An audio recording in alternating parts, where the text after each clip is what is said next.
Hello mga friends and ka-works, what's up? Karon bisag nag-ulan din sa Thailand. Di gyapon ta angay mabalaka. Kay mo ni atong gipangita karon ang atong klima bugnaw, dili init.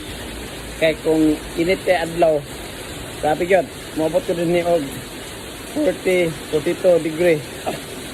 Basta kay og nara ka sa imong balay gapuyo, gapundo, kay di ka gagawas, electric fan gatuwang basta kay pirmi ka busog. Dili busog sa pagkaon, busog sa hangin. Oh, tama ta kay ulan no. Grabe ka kusog. Muna atong ipangandoy din eh. Pero nga atong kuan, kining palibot, atong mga bulak na ginagmay, di na ta kinahanglan pa nga magpampabunyag. Ulan na naman siya, basa na, makasave ta number 1 sa tubig. Kay kaduha, ang aircon nato di nato on kay ano, bugno man ang palibot.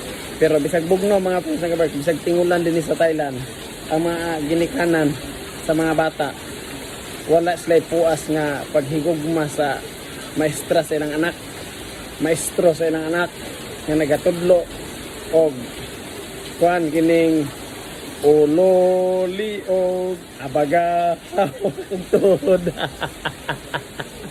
Kada adlaw gina balik-balik mga friends nga barks, head, shoulder, knees, antos. Pero tanawa mga friends nga barks, unsa atong nadawatan sa kahaponon, no? Ni ara. Oh, di ba? Nana ka palangga ta sa ginikanan sa bata mga friends nga barks. So salamat kayo sa grasya Lord. Salamat kayo sa maayong panahon ug sa ulan nga imong gihatag kanamo.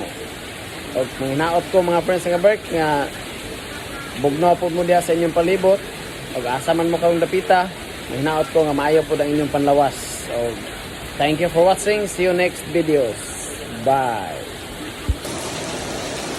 Kakusog sa ulan. Thank you Lord.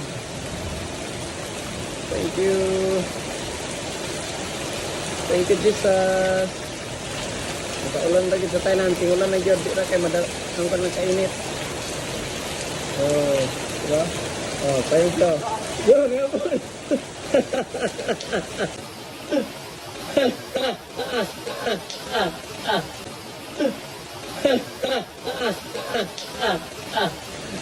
Mat ulan.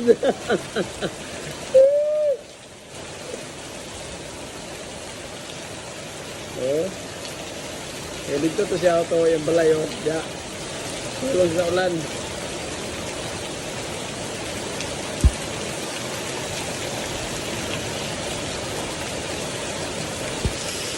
Oh, ya. Wah. Gwapo yung ulan no, baik panahon kiro.